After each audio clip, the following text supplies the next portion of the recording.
grand-père paternel mort pour la France, Première Guerre mondiale, Deuxième Guerre mondiale, il y a eu des milliers de combattants musulmans venus du Sénégal, Maroc, Algérie, qui sont morts pour la France, qui se sont sacrifiés pour que le sol français retrouve sa souveraineté et sa liberté. Ensuite, après ces deux guerres mondiales, il fallait reconstruire ce pays. La France a eu recours à nouveau à ces mêmes anciens combattants survivants, à leurs enfants qui sont nos parents, pour reconstruire la France, pour lui redonner son sang, pour lui faire redorer son blason, pour remplir ses usines et labourer son sol. Alors, votre question, Adil, maintenant. Ma question, au nom de ces combattants musulmans qui sont morts pour la France, au même titre que votre grand-père paternel, serait-il pas préférable de laisser les droits du sol tel qu'il est actuellement, que ce soit normal qu'il y ait des mosquées en France, que ce soit que les musulmans puissent pratiquer leur religion comme elle doit l'être selon l'article des droits de l'homme, et même, pourquoi pas, même qu'il y ait de la viande halal dans les cantines. Alors, droit du sol. D'abord, vous mélangez énormément de choses. Alors, je sais que, à force de le répéter, on finit par croire que c'est une réalité. Il y a des réalités dans ce que vous avez dit, il y a des choses qui sont fausses, voilà, simplement. La réalité, c'est qu'effectivement, il y a des Français musulmans qui se sont battus, bien sûr, et ils étaient Français, monsieur. Et à ce titre, nous leur avons, en toutes circonstances, rendu hommage. Et c'est d'ailleurs des Marocains, des Algériens, des Sénégalais. C'est d'ailleurs pour les Français musulmans qui se sont battus à la Première Guerre mondiale que leur a été offert la grande mosquée de Paris. Vous le savez, bien sûr. Bon. Les Français musulmans d'Algérie, les Harkis, ont trouvé à leur côté, en toutes circonstances... Je parle de ceux qui sont combattus pendant la Première Guerre et Deuxième Guerre mondiale. Je ne parle pas de la guerre d'Algérie, je parle de ceux qui étaient à l'époque de votre grand-père paternel mort pour la France, qui eux aussi ont combattu aux côtés de votre grand-père. Ils se sont quand même battus pour défendre ce territoire. Et pour, Français, vous savez ce qu'on disait à l'époque, par le sang reçu et par le sang versé. Il n'y a donc aucune difficulté là-dessus. Il y a eu des combattants qui se sont battus pour la France, ils en ont été récompensés, on leur rend hommage et c'est tout à fait normal. On leur rend hommage comment? Vous avez raison. Une forme de reconnaissance à leurs petits-enfants? Non, monsieur, permettez-moi, mais on rend hommage à celui qui a mis sa vie au bout de la défense de sa nation, au bout de la défense des valeurs qui étaient les nôtres. Bon. Alors, sur le droit du sol, ceux-là, monsieur, ceux-là ne sont pas tous, il faut bien le dire, les grands-parents des millions d'étrangers qui sont entrés en France depuis 30 ans.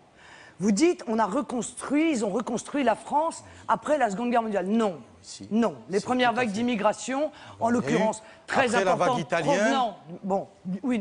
provenant notamment du Maghreb, sont arrivées dans les années 70. Donc en 70, on n'était pas encore en train de reconstruire la France. Elle était largement reconstruite. Après l'Indochine. Depuis quand même bien longtemps, monsieur. Bon.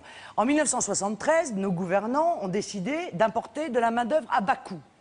Je trouve que c'était une erreur. Voilà, c'était une erreur, ça a été une politique qui a été erronée et que, effectivement, nous payons cher aujourd'hui. Aujourd'hui, nous nous retrouvons dans une situation où nous avons 5 millions de chômeurs, 8 millions de pauvres, 1,2 million de Français qui sont dans l'attente de foyers, qui sont dans l'attente d'un logement social.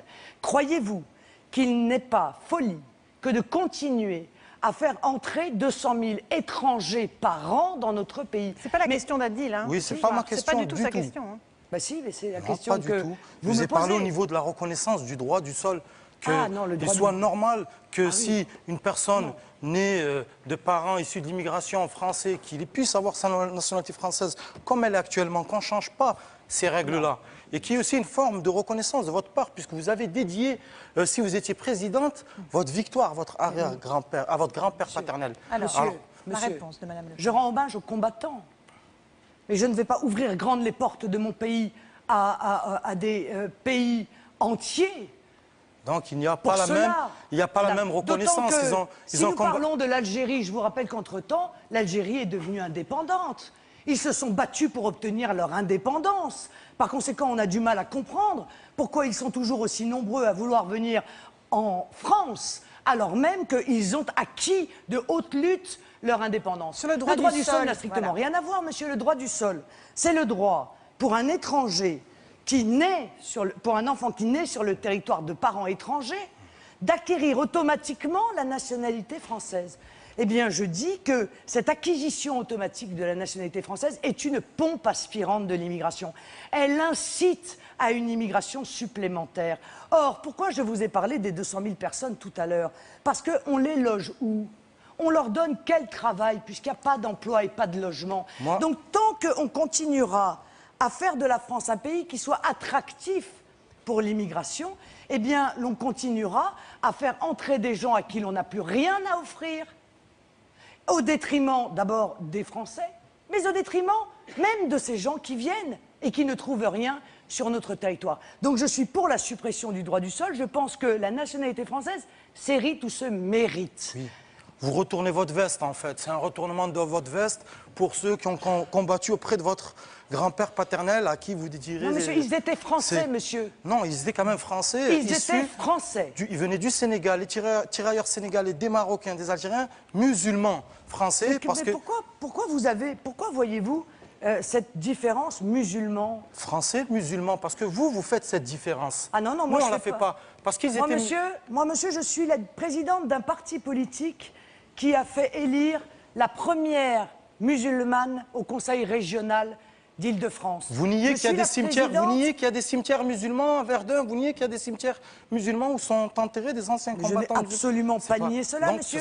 C'est des cimetières de combattants musulmans. Et je vous dis même mieux que ça, je vous dis que le Front National a été le parti politique qui s'est battu bec et ongle pour défendre les harkis, les Français musulmans qui avaient choisi la France, quand les socialistes et les gens de droite les ont parqués dans des camps, les ont traités comme des chiens et qui sont restés pendant des années et des années, comme on n'oserait même pas aujourd'hui traiter quelqu'un qui n'a aucun droit sur notre sol, c'est-à-dire un clandestin. Adil, eh bien, nous les avons défendus.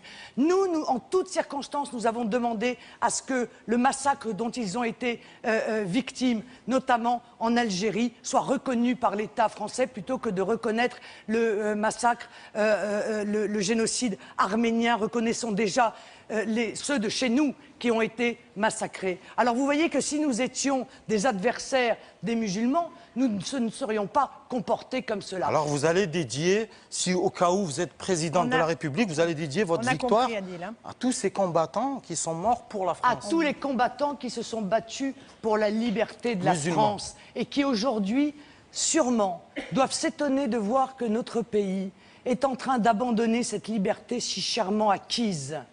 Bien sûr, parce que c'est ce qui est en train de se passer. Merci beaucoup, Adil. On reviendra à vos questions dans un instant. On va passer, si vous le voulez bien, la parole à Joëlle Percheron, qui est juste derrière vous. Bonsoir, Joëlle. Bonsoir. Vous avez 46 ans, vous êtes commerçante, mère de 4 enfants. Et vous cumulez 2 emplois pour vivre.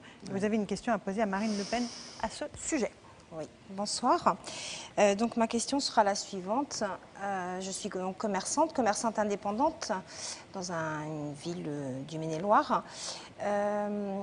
Ma question porte sur le fait que je côtoie énormément de travailleurs indépendants, des commerçants, des artisans, des agriculteurs aussi parfois. Et il s'avère que depuis un certain nombre d'années, on va dire, nous n'arrivons pas à obtenir une rémunération de l'emploi que nous nous sommes créés, de l'entreprise que nous avons achetée. Pour ma part, j'ai été obligée de travailler pendant près de 2 ans, un contrat aidé pour pouvoir subvenir aux besoins de ma famille.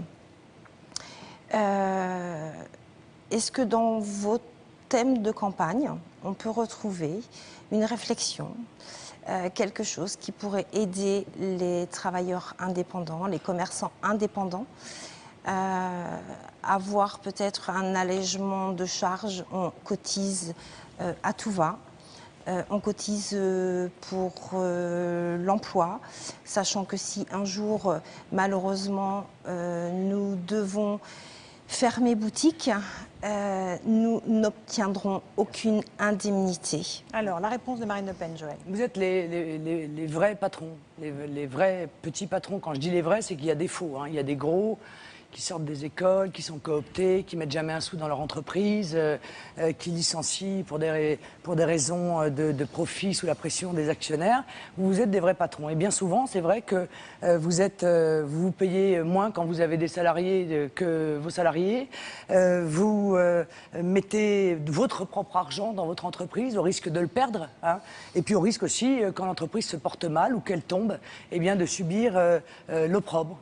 La situation des petits patrons aujourd'hui en France est extrêmement préoccupante parce que c'est cette volonté d'entreprendre qui fait la force d'un pays.